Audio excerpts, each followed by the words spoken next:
What is up, guys, and welcome back to Bottled and Bond. So today I'm bringing you something that I've been wanting to do for the longest. I've been wanting to jump into this line of whiskey. I had not been convinced, and luckily a friend, a co-worker of mine, happened to donate a bottle to the vet vault, and now with the help of him we are able to do this review today of Johnnie Walker. But not only any Johnnie Walker. You know how we like to do it here on Bottled and Bond. We like to go all the way to the top, or at least close to it, and not try to go too low, at least not yet. And today, because of that, we're going to be enjoying, and we're going to be smelling, and we're going to be tasting the Johnnie Walker Blue Label. Bam! So listen, here's my thing about Johnnie Walker. I've had Johnnie Walker before, and I'd had their black label. And this is what people tell me whenever I told them I've had Johnnie Walker and I never really was fond about it. They've asked, which Johnnie Walker have you had? And I told them I've had the black label. And they said, well, that's trash. You need to go higher. And by higher, they're pretty much talking about the different line of the different expressions. You got Johnnie Walker, just a regular black label. And then you have Johnnie Walker double black. And you have a green label. You have a red label underneath that. You have a gold reserve. You got a platinum. And then you got the Johnnie Walker Blue. Now this baby right here usually runs anywhere between 175, 200, 225 bucks. It just depends where you're at. This is obviously a Scotch. This is a blended Scotch coming from Speyside, to my knowledge. So this blended Scotch whiskey is, according to them, a blend of their rarest whiskey. This was established in 1820, and this bottle, for those of you guys that are interested, is bottle number Fox Delta 364865. This is a 40% alcohol by volume. So this distillery, right, Johnnie Walker Distillery, is actually the Cardew Distillery, which is in Moray, in the heart of Speyside. So Cardew, they make their own whiskeys, but there's a little history that comes with it. The Cardew Distillery, actually owned by Diageo, is actually near Archystown, I think I'm saying that right, Moray, and in 1824 it was founded by John Cumming and his wife Helen Cumming. John Cumming being a former whiskey smuggler. The distillery was built in Manock Hill, and a funny quick story that I read on Wiki was that Helen used to sell these bottles to different passers, people that were passing by.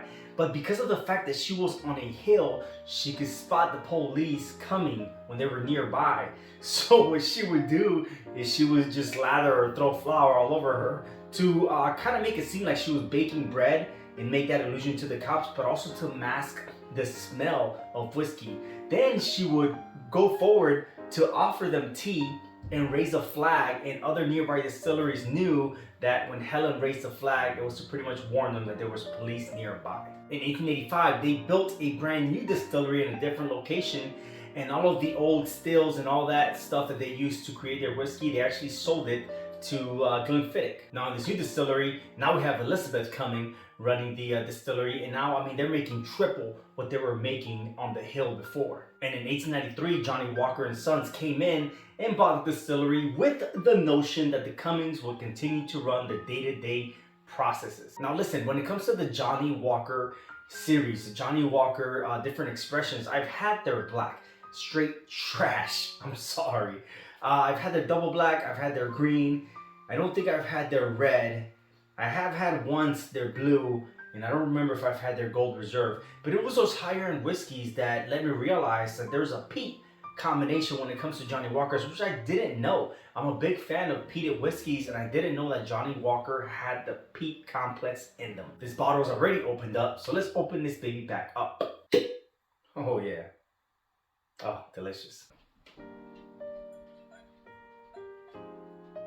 Love it. Oh, listen. This is a warm, subtle honey, lightly woody, smoky, very, very light and very subtle, leathery. Now, it's not crazy like the Auchentoshan. Sweet, fruity, very aromatic. A little bit of cloves, a little bit of honeysuckle. Very flowery. This reminds me of spring. It has a spring-like note to it, very sweet, very aromatic. But it's not, when you think about peat, it's not that potent, dark smoked cheese tobacco. It's not on the nose. On the nose is very pleasant, very airy, aromatic, very fruity, and very sweet. I really like it. I'm getting a citrus. I'm getting a cider.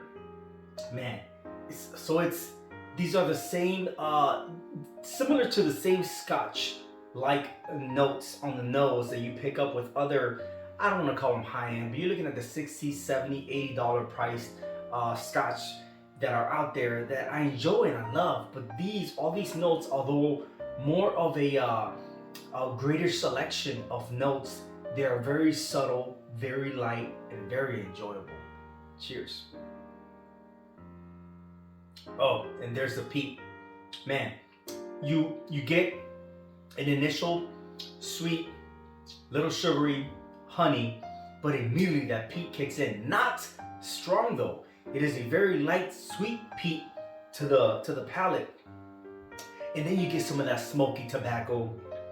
A little bit of that citrus is still there. Not so much, but the fruitness, the fruity aspect of it is still there. And then it just lingers on through, but very light.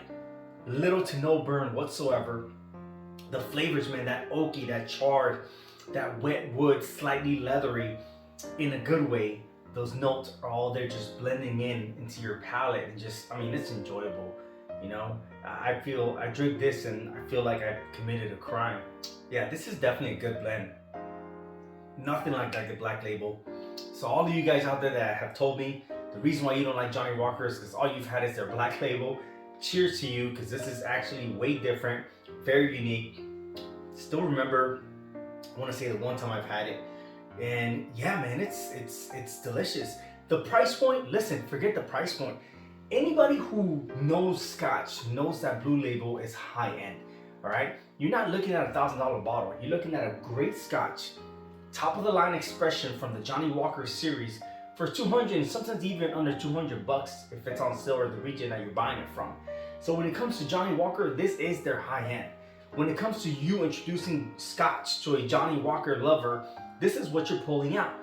This is subtle, man. You still get a little bit of those classic notes when it comes to whiskey. You get that honey, you get a little fruitness, you get a little citrusy when it comes to the Scotch, and then you're blending a little bit of the peat, the smoke, the woody, the leathery, I don't know, it's just good. And to be honest with you, unfortunately, this is my favorite Johnnie Walker. From the ones that I've had, this is my favorite one.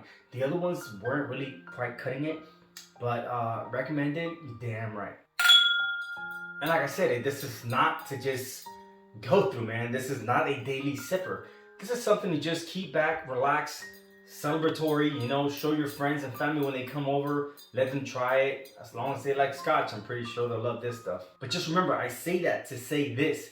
There is a slight peat nose and a slight peat flavor on the palate.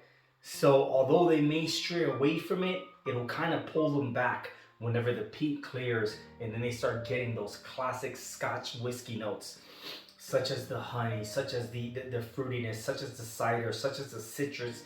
That blend of just different fruits and deliciousness mixed in with that honey and that sugar. Once they get that, they're gonna learn to appreciate a good whiskey such as Johnnie Walker Blue Label. I'm Ozzy. This is the Johnnie Walker Blue Label from the Johnnie Walker Distillery, or the Cardew Distillery in Moray in Scotland and Speyside. And this is bottled in bond. Cheers.